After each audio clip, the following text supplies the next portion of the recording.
Rob D, welcome to the Big Fat Life podcast. How you doing today, buddy? Hey, thanks for having me, Dan. It's actually 2 days before I go back to school for the first time in 18 months.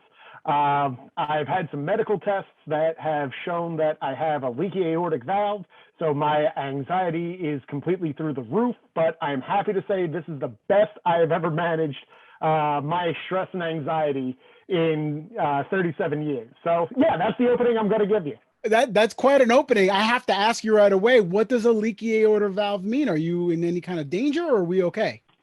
So the good news is no. It's not 100% out of the woods, but essentially I was on vacation at the beginning of August. Had an amazing week with the wife and kids. Came home, was having ice cream on last day of vacation. All of a sudden felt chest pain. Got rushed into the hospital. Thought I was having a heart attack. They ran an EKG, stress test, a whole gauntlet of stuff, and found out that one of the aortic valves, where the blood goes away from the heart, doesn't close all the way, which causes a small bit of blood to kind of like trickle out. It's not 100% serious. It's something that within the next year they have to run a whole bunch of tests, and it could lead through some medications that I'm on, or even getting replaced in the next year. But when I look at it, I'm standing up. Thank goodness I weigh, almost half of what I used to weigh and was able to handle this. So every day I'm here is a blessing, and I'm awesome and excited to be talking to you today. Yeah, I'm glad you're doing well then. I mean that anything with the heart is always a little scary. Well, a lot Yeah. scary. So I'm glad you're doing okay and you're full of pep today, which is great. Uh, you know, you I'm going to ask you a question. I don't think it's going to be a hard question for you, but I do think it's a question that people ask when they come across any individual who's gotten weight loss surgery. And I think that if they don't ask it, they're thinking it. So the harsh way to ask the question, and I'm just want to preface Whatever. this is not Because my I get in the DMs all the time. So yeah shoot your shot, Dan. We got this. the harsh way to ask the question, because I think that really gets to the point, is why weight loss surgery? Why not just diet and exercise? Why did you have to go to these extremes? Why don't you have willpower? I I do. I just have it in all the wrong ways, and it's a great question, and it's a good thing about willpower. If it's diet and exercise, I've done that for 20 years and I've been unsuccessful with it. As a teacher, I always look with kids. If a kid didn't learn it the right way the first time, would you call that kid a failure? No, they What, just were taught incorrectly. how about the second time? If they're being taught incorrectly, they're being taught incorrectly, right? Exactly. If the teacher is failing, the teacher is failing. Yeah, and I'm not pointing the finger at the teacher, because as a teacher, I look at it as you got to try every single way possible to get across to a kid, and it took 27 different ways to get across to me of how I need to do this. With bariatric surgery, it was one of the most phenomenal experiences I ever went on, because it made me realize that it wasn't just diet and exercise, and it wasn't just that extreme. It was the fact that I had a lot of psychological things that was going on that I just never touched upon. I realized that I had binge eating issues. I realized through the therapy I had to go through to get the surgery, even, that I use food and alcohol to handle any sort of emotional distress that my body faces. And from 10 years of being a Philly public school teacher, being an administrator, and everywhere else, I've seen a lot of stress. So it's one of those that, it came to me through a variety of different ways. I mean, I've tried everything. You name any medication, I've gone through it. You've tried every exercise, diet plan, I've tried it. And I finally found one that worked, and it was through, VSG surgery. Yeah. What what was your experience like? Were you always dealing with weight issues your entire life, even as a child? So I always like to joke that I had a very good childhood. I was a little bit of a hefty kid, but I was also, growing up in an Italian family where food is everything. Food is comfort. Food is joy. Food is there for mourning. You do well in school. You get good food. Someone dies. You're surrounded by food. And there was a lot of emotional shaping from my upbringing when it came to around food. And there's nothing wrong with that. It was not, I can't sit there and tell you like, oh, my mom and dad force fed me or my grandmom force fed me, but food was always around in our house. And that was a blessing, especially for so many who don't have that. But it was one of those of, second and third plates were normal growing up. And when I was younger, I was able to exercise and play sports and I could burn off all those extra calories. But as I got into college and I stopped playing less and eating more, the weight just kept coming on and coming on until one day you kind of blink and you're like, wow, I'm 300 pounds and I got to do something. And then you're 365 pounds and you're like, this is really getting scary. Yeah, no, it is scary. And the thing is that I'm not alone in this opinion. I know that for a fact, but we're learning so much about obesity, about people dealing with weight issues, and learning that, to the question that I asked initially, that the thinking that why don't you have the willpower is to a large extent wrong thinking, because obesity is an illness. It is a Yeah. problem that so many people deal with, and it can't be coincidence. That's where I look at this and I say, when so many people have this issue, are we talking about willpower? Are millions of people dealing with a willpower issue, or are they dealing with, in some cases, nutritional misguidance? And even if that's the case, why are we using food as a crutch? Why are we using food to self-medicate? And that seems to be where then we are talking about illness. And it's not always mental illness, although it's a huge part of this when you're using food to Absolutely. cope. But I also think we're talking about what is out there, what is nutritionally available that we're putting in our bodies that is causing this problem. Why do we constantly feel hungry? Why do we feel like we need to turn to the wrong things? How did your experience with the psychological help that you received as well in going through this surgery, how has that transformed your thinking about food? Because obviously physically you changed. Physically, you ate less. Right, there's those muscles. So I'm getting physically, it. yeah, you changed your what you how much you could consume, and then as a result, the weight loss happened. But what happened mentally for you that you were able to carry this out beyond a weight loss surgery, which is the most important part? So let's go back to that whole idea of sickness and illness, and let's focus on there first. If you busted your shoulder up, could you imagine if everyone in society just outright went to you and said, Dan, why aren't you just doing more shoulder presses?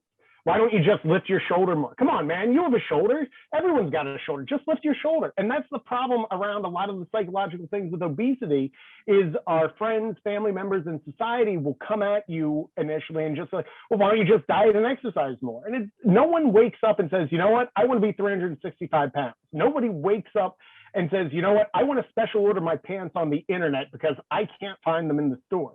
No one says, I want to spend $600 a month on fast food on top of just eating my regular 3 meals a day so people don't see how much I eat. Nobody does that.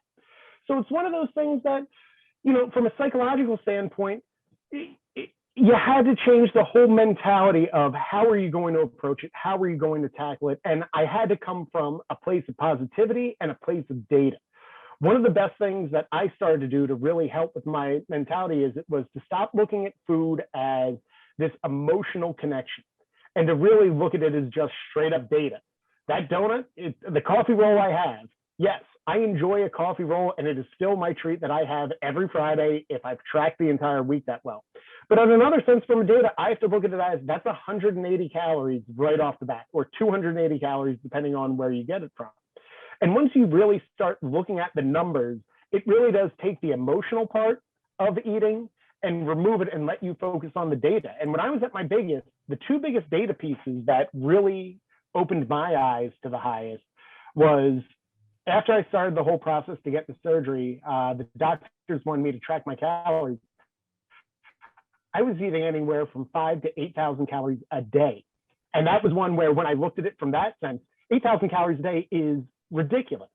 That's 4 times the amount that the average person eats. And right now, to give you an idea, an average walking around day for me, I am sitting anywhere from 1,700 to 1,900 calories. And that's with still working out.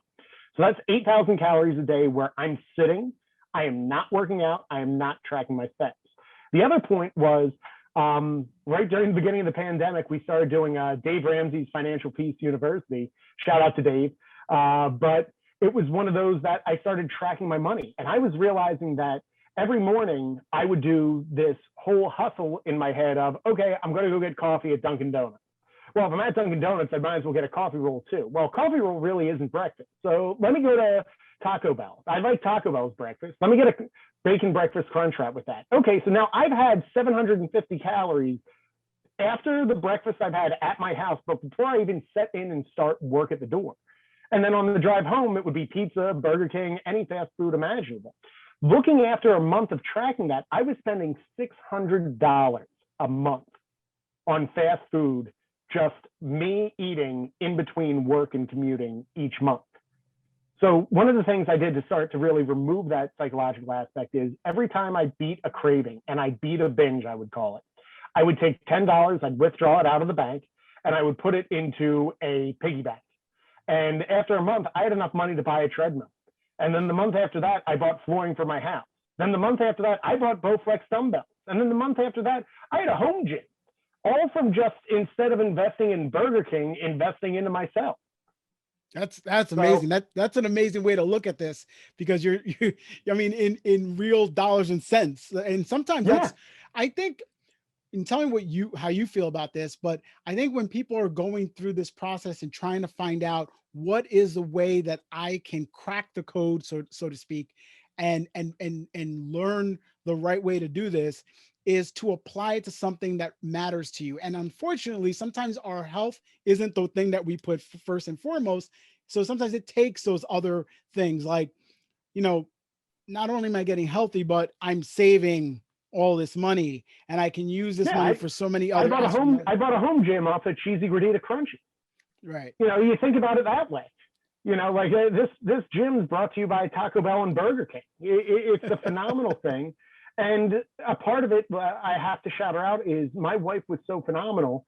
Part of the reason we started to do Financial Peace is we both work amazing jobs. We both make very good money. And we were just wondering, where is all the money going?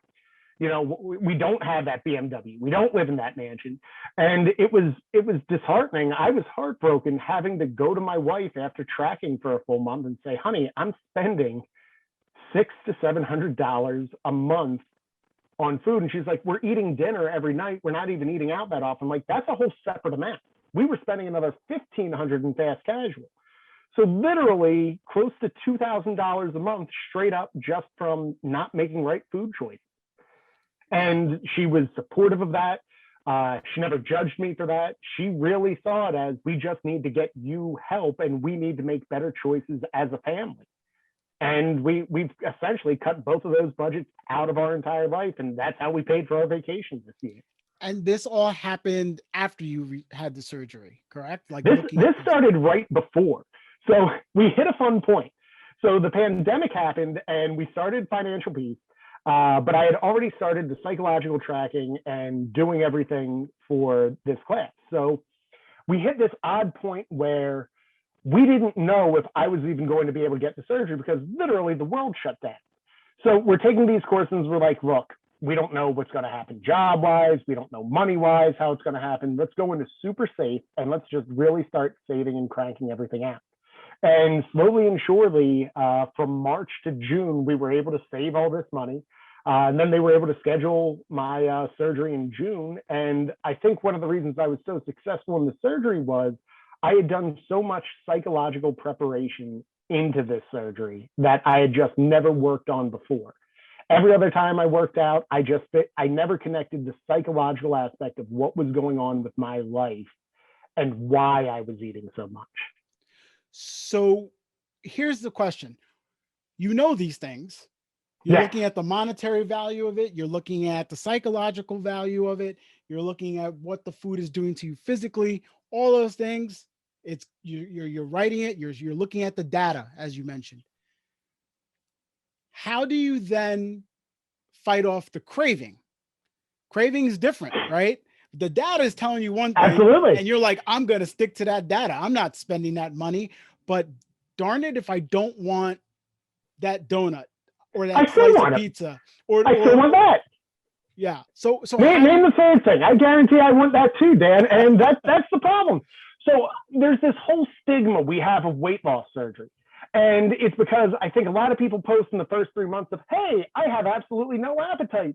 anymore. And I eat half a Triscuit and I'm full, even though you shouldn't have a Triscuit 1 month post-op. Do not take that as medical advice, people. You need to get your protein and listen to your doctor. But you eat so little that you assume, oh, I'm never going to be hungry again. And then somewhere around the 9 months, your body starts creating ghrelin again, which essentially is what causes your hunger to come back. And all of a sudden you're like, I haven't had cheesy gordita crunch in a minute, but that sure does sound good. And then you eat a bit of it and you realize like, oh, I can still eat this. And that's a part where I had to hit this whole new level of working on psychologically with me, is this idea of where do my binges come from and what still causes these cravings. And a lot of the reason that I still had cravings or that I wasn't managing my cravings well was because I was going to a restrictive approach. So it was the whole idea of, hey, I'm never having a donut again. And the problem is, if I told you, don't picture a pink elephant, what's the first thing that's coming in your mind? I already did. I already a pink it. elephant. Now, I will tell you the example that, my psychologist gave me, shout out to Dr. Banford, but it was much more graphic than a pink elephant. So anyway, going there. So the first thing you do is your head's giving this like warning light. All you're thinking about is that. So one of the things I worked with my doctor with is to do advanced tracking. And the idea was, okay, I still want a coffee roll and I can still have a coffee roll. I can't have 6 coffee rolls. I can't have a coffee roll every day. But if I track every day healthy and clean and I work it into my macros, maybe Friday I do have a coffee roll. Or it's, hey, I have pizza every Friday because that's what my family does and pizza is delicious. So maybe the coffee roll comes Saturday morning and you work it into the macros that way. And it started by making sure that I have every single meal planned out for the week, the month, and I have a sign somewhere down here that, of course, I can't find this second. But it pretty much says all my meals are tracked for the day. And it's one of those things, here we go. So this is right by my office desk every day. And that just says my meals and snacks are tracked for today. Right. So one of the problems we have when we have these cravings is some part of our brain hasn't mentally worked out you're getting food. So when your body says it's hungry, your body is screaming, I'm hungry. I want whatever I can think of or whatever I can see. For me, psychologically, it's, okay, I know I'm having a protein shake at 7 o'clock in the morning. All right, I know that at 9 o'clock in the morning, I'm having 6 tablespoons of liquid egg white and 5 ounces of chicken thigh as my breakfast. Okay, I know that lunch is 4 ounces of salmon and a quarter cup of chickpea salad and a quarter cup of vegetables. And by knowing what the next meal is, it keeps me from saying, no, I don't need that donut, or no, I don't need that pizza, or pizza comes on Friday, donut comes on Saturday, and it allows that to come in. And because I know where the food's coming from and I have a plan, it keeps me on point.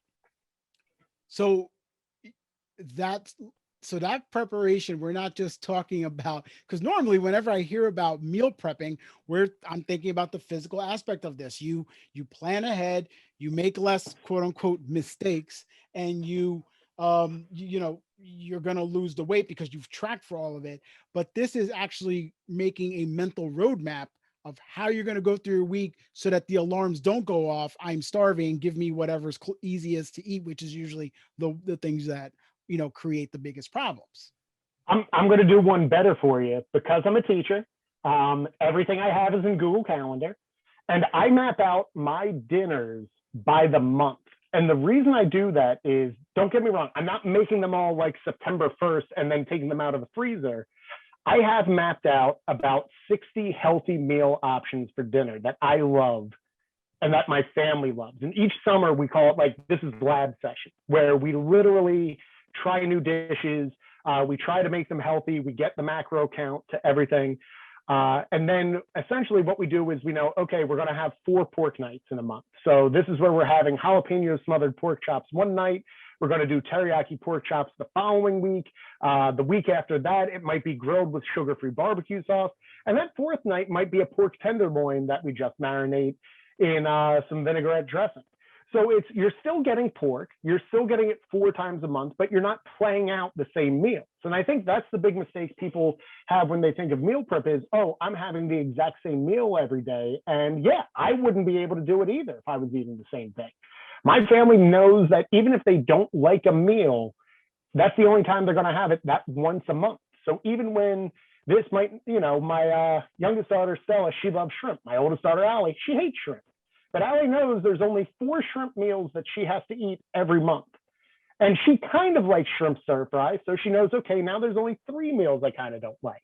And by doing that, the whole family has a variety of food. I'm eating healthy and on point. And I have an exact idea of what am I putting in the grocery list each week so that I'm not going out and buying everything left and right.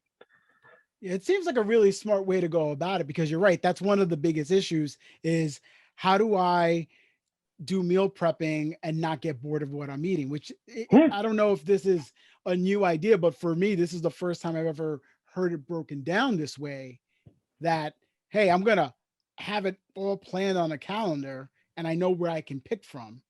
Yeah. It seems like a really smart way to do this. And it's good. We have a rule of thumb, 3 out of 4 family members have to like a meal for it to stay in rotation. If it drops to 2, then the 2 really have to like it as a special meal. But if everyone enjoys eating the healthy meal, it's no longer looked at as I'm eating a healthy meal. It's I'm having dinner with the family.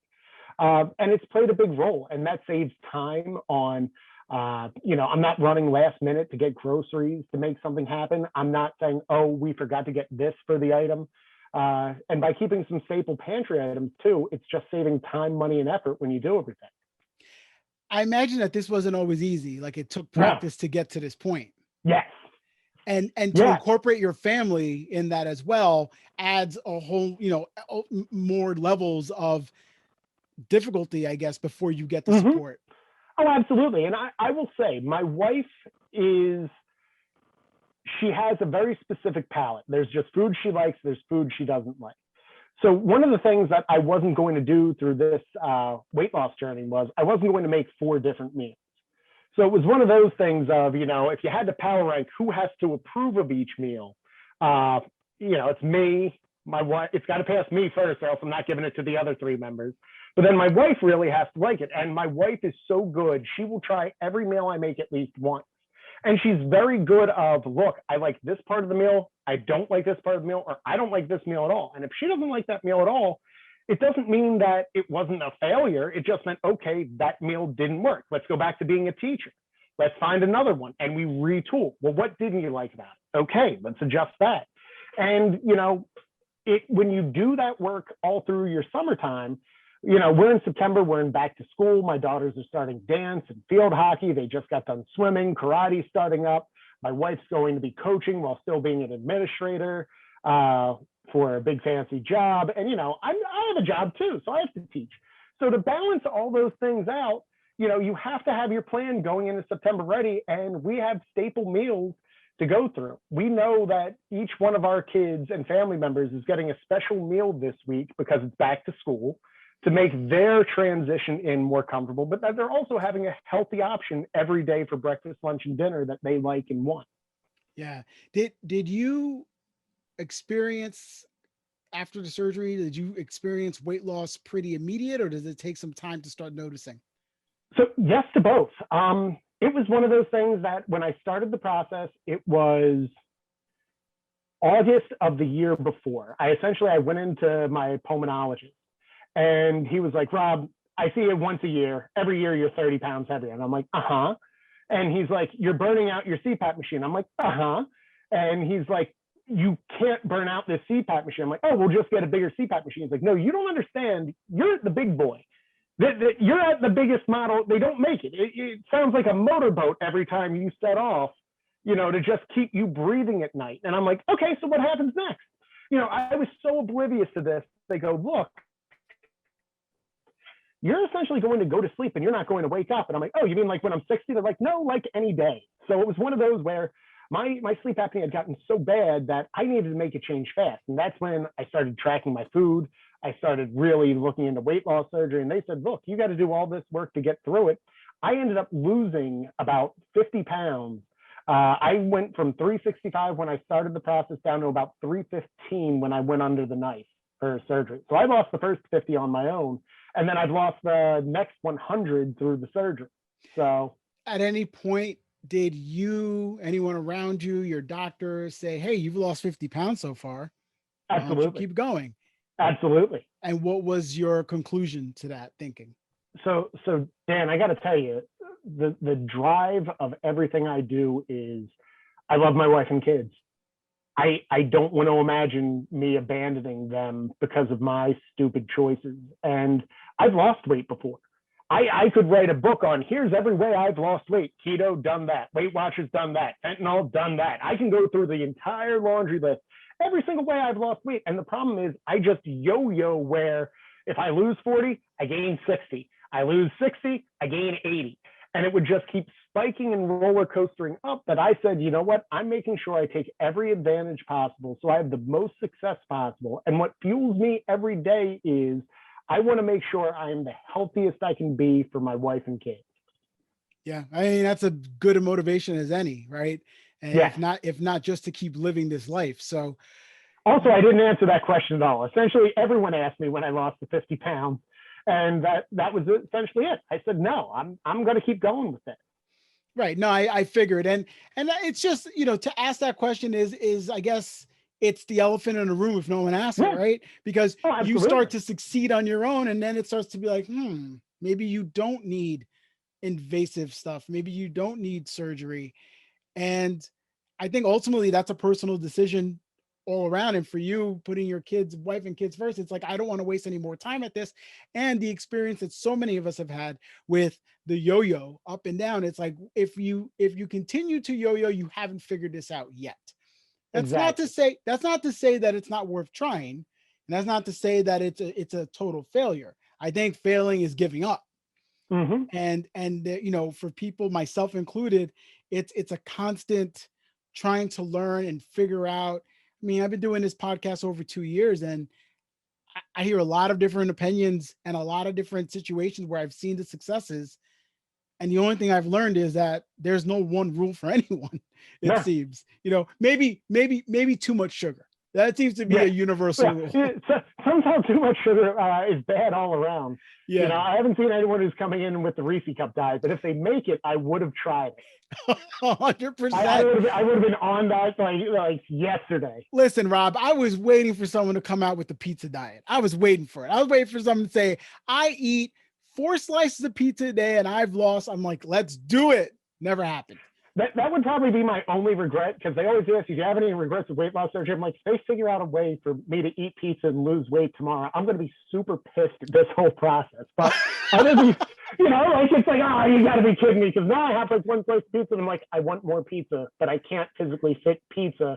And I don't even know if I want the pizza tomorrow. And I just sit and I look at pizza very sadly because my kids are eating like 2 slices. And they're like, you don't want any more? I'm like, I want all of this pizza. And I've had all of this pizza. So, right. So is it ever weird to you, or I don't know if weird's the right word, but it's just got to be a different experience now when you do have the pizza and you find that you can eat just whatever allotted amount you give yourself, versus in the past where you remember, I would have eaten that whole pie, or I would have oh eaten. yeah, Yeah. absolutely. Yeah, the delivery guy thought like I probably got a divorce because what the order used to look like and then what it looks like now are two different meals. Because I used to joke I could justify any decision I made as a father, a husband, or a 365-pound man. So it's one of those like, well, it's Pizza Friday. Well, I like sausage and onion on my pizza, so we need a sausage and onion pizza. Well, my youngest daughter doesn't really like sausage and onion, so she needs cheese pizza. So let's get 2 pizzas. Well, what's good with pizza? Cheesesteaks, because I live in Philly. So why don't we get a cheesesteak and we'll split it between the family? And really, they're going to take like 2 bites and I'm going to eat the cheesesteak. Well, if you're having a cheesesteak, you got to have cheese fries. So let's get cheese fries. Oh, look, if I spend $4 more, I get 4 liters of soda for free, even though they're like a nickel if you go to the store. Well, look at that. I now have spent $80. I have 3 pizzas, a cheesesteak, cheese fries, and 4 liters of soda. And now it's like we order just 1 pizza for our family and we're happy at the end of the night. And we're all okay with that. And it's a totally different world. Yeah, I imagine that your family has benefited from your food choices now since you eat as a family. They don't get as much fun things, I will say that. So, Yeah. but yeah, I will say it's been nice. My oldest daughter loves to cook, and one of the things I'm proudest of is she's in the kitchen with me. She's measuring out olive oil and putting it into the pan. She figured out how to make a healthy egg white omelet this summer for herself, where she uses that, turkey bacon, and a little bit of mozzarella cheese, and she makes her own omelet. And she's 9, and you know, knowing that I'm teaching my kids how to cook healthy and live healthy has just been really rewarding. Do you feel that maybe this is like a little bit of a well, do you think you were on track to potentially die if you wouldn't have changed something? Absolutely. I think we saw that this summer. You know, I'd be lying to you, Dan. The scariest part of this summer when I had the chest pain and had to go into the ER wasn't that I was in the ER for chest pain. All I could think of is, where would I be right now if I was 365 pounds? Where would I have been if I didn't spend the last 18 months reducing my fat, tracking my calories, working out every day, making a diet and meal plan that worked? Where would I be? And I fear what that answer would have been. So it's one of those of, you know, I look at every day that you get to see me, the chance that I get to talk to you or people in this community, every day is a blessing. Every day you talk to me, this is a chance I get that I might not have had even at the end of this month. Right. You know, so it's one of those, I look at it like every day I live, that's money in the couch cushion. You mentioned a few times about your macros, and you've also mentioned a couple of times in your diet, you mentioned egg whites. I wonder, do you make those choices purely on macros? So if you say, I'm going to go with the egg whites instead of the egg, right? There's a lot of literature to support that egg yolks can be quote unquote good for you, or maybe bad for you. We don't know. Everyone has a different experience. When you make those type of choices, what is important for your macros to sustain the weight loss that you've had and your health as well? So I'm gonna go on a tangent real quick. And all right. Do you know the comedian Lewis Black? Yes, of course. So my favorite Lewis Black sketch of all time when it comes to health is, he's like, if you want to know how, you know, screwed up America is, we haven't figured out an egg in 100 years. Is it good? Is it bad? Well, the yolks are bad. The yolk is good. Now we need to add more yolk. Now we need no yolk. We got to go to the egg boy. And he flips out and screams. And it's, yeah, we still don't know. I was super lucky. And this is where it gets even crazier. I went for my 1-year bariatric appointment, and they were so proud of my work. They were like, the one thing that looked high was I had a little bit of an elevated cholesterol. And I didn't even have bad cholesterol before everything happened. So I was like, oh my goodness, you know, like, let's get this in. I started working with my nutritionist, and I was starting to work with my coach, Jim Lohr, who's a bariatric patient of 4 years. And he started to say, like, look, just honestly track everything and let's make tweaks. And he was like, well, if we want to start reducing fat out of your schedule, the yolk is where you get some of the fat. And instead of doing bacon in the morning, do a chicken thigh. So it gives you a little bit more protein while still reducing the fat. So we spent almost the entire summer reducing fat throughout, just from saying, hey, here's what I do, this is what I like. And he was giving quick swaps like that of, well, why don't you just switch this? And go from that. And then I had massive chest pain at the end of the summer. So good job for me. Did your cholesterol go down? No, it doubled. That was the worst part. So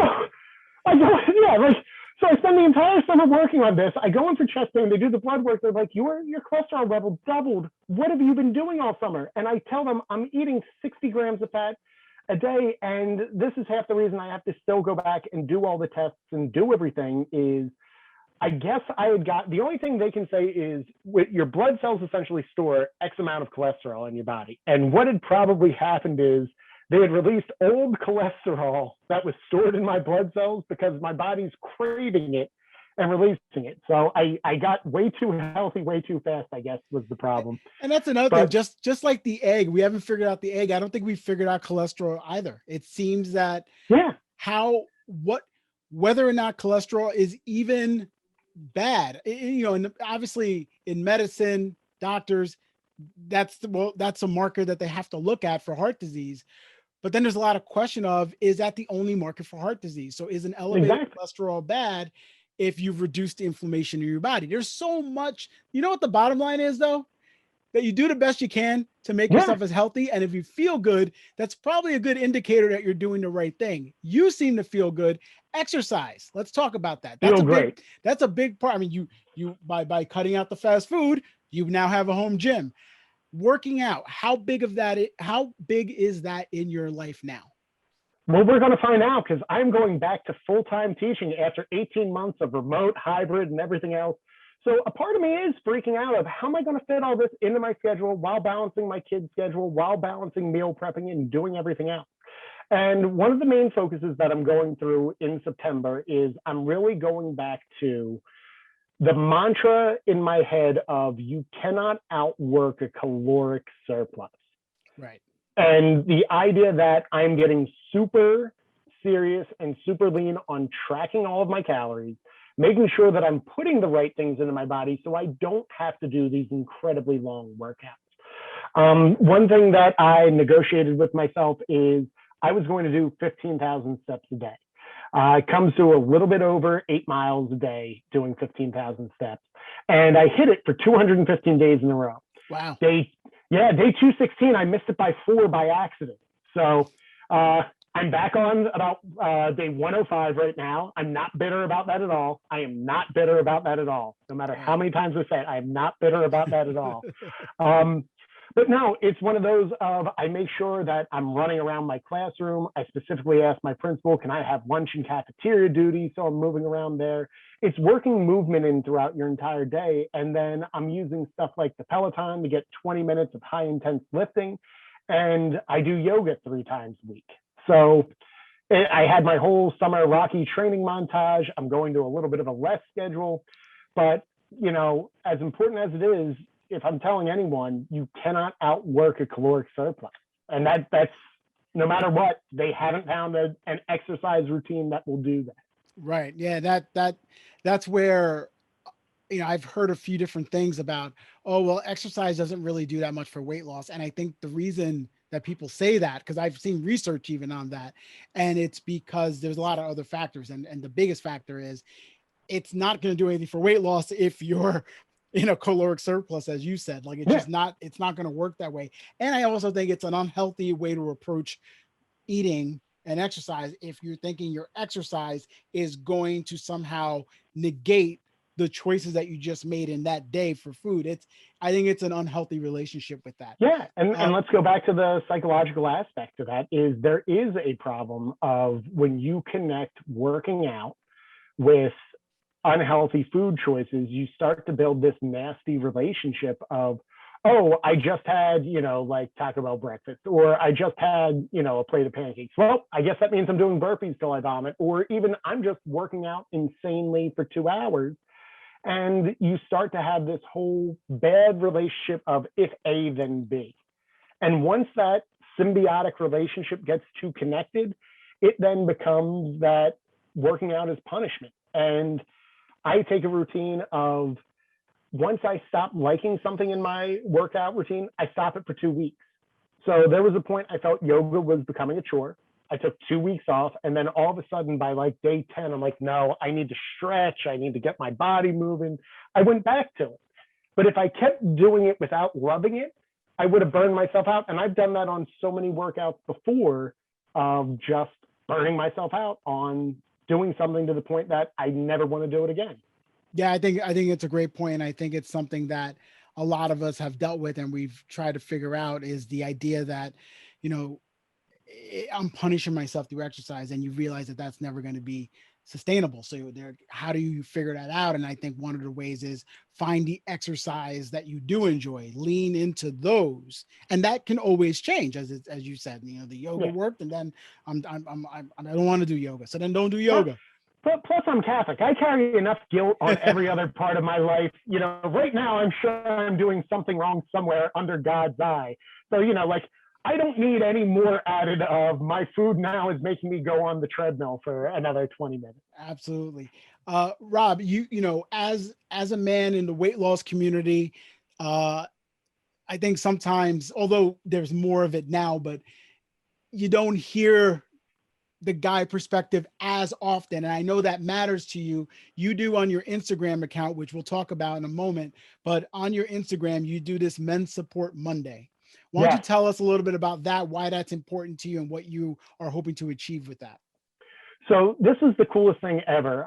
Sleeved Athlete on Instagram, my boy David, he put a post once up of just shout out to all the men in the weight loss community. There's like 6 of us, and just know you're keeping us up. And I liked it, and I was like, hey, everyone in the comment section, drop who we should know. And I didn't realize how many people there were, but how no one, like, it's not out there. Like, if you look in the weight loss community, the women do a phenomenal job of supporting themselves, getting each other out. And it was one of those things that when I look at support groups, there's some great ones out there, but they really don't touch upon the men's perspective. Like, I don't need to sit in a 45-minute Zoom call to learn how to make a frappuccino with 45 calories less. I'm never going to drink a frappuccino in my life. Shout out to the people who do, but that's just not my bag. So it started as, why don't we just host this thing? And I asked a couple people who I really looked at in the community. Ked Sleeves Believe the Hype came on. Gourmet Goes Keto did one. Dan, I'd love to have you come through when you're ready. I'm putting you on the spot. Yes. All right. And you said you're not stopping recording, so we'll schedule this after. But it's one of those of what I was so proud of the men in this weight loss community is it was like Field of Dreams. Once I had the first one, all of a sudden there was 10 to 15 people. Hey, I really want to talk about this perspective of what it's like. Fat Bear to Finish Bear did an amazing job of, I want to talk about how my upbringing of growing up with food not being available in our house caused my weight gain and how I've combated against that. Black Rob wanted to talk about the perspective for African-American men to come on. And it's been that we've gotten so many people who want to come out and give, here's the tricks that help the men in our community, that it's been phenomenal. So, tune in 9:00 Eastern time for everyone who wants to come on. Yeah. And why don't you let everybody know what your Instagram handle is in case they don't know, so they can follow you and actually be able to do that? It's My Weight is History, underscores in between each one of those. And that's because I'm a history teacher by trade. So, my goal is to make it history. It's something about the past. And just like a good history teacher, I like us to learn from our past so that we can celebrate and make ourselves a better future. I could agree with that more. As a former history honors student, my favorite subject with all my years in school. That's awesome. This is my first time learning you're a history teacher.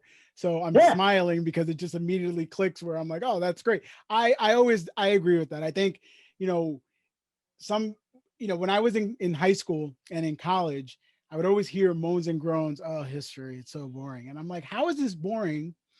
Because we're telling a story, right? And from that story, and I guess it's all about how people connect to things. But to your point, learning from your history it can only help you as you propel forward in life, because life is hard. It can be easy sometimes, but it is hard. There's choices every day you have to make. How do you know to make those right choices? And looking at your personal history and seeing what you've gone through, it's clear that you've made the right decisions for yourself and your family. And we're really happy that you're healthy and feeling good moving forward. Yeah, and Dan, I look at it going back to being a history teacher. It's the reason I love your podcast and why I listen to other podcasts. I'm not the first man to get to 365 pounds, and I'm not going to be the last one. But, when I go on my walks, I'm listening to you. I'm listening to the other podcasts in the weight loss community because it both inspires me, but it shows me it's been done before. And if I pick up just 1 or 2 tidbits, if someone listening today just gets 1 or 2 things out of this podcast, we're doing our job as history tellers of taking a bad experience in our lives and using it to help others. So I love what you're doing. I love that we are doing storytelling. So podcasts have a near and dear place in my heart, but you are on my walk. So that's why I'm always posting. This is what I'm listening to, guys, when I'm walking, doing laundry, meal prepping. Fill your ears with things that will inspire you to get better.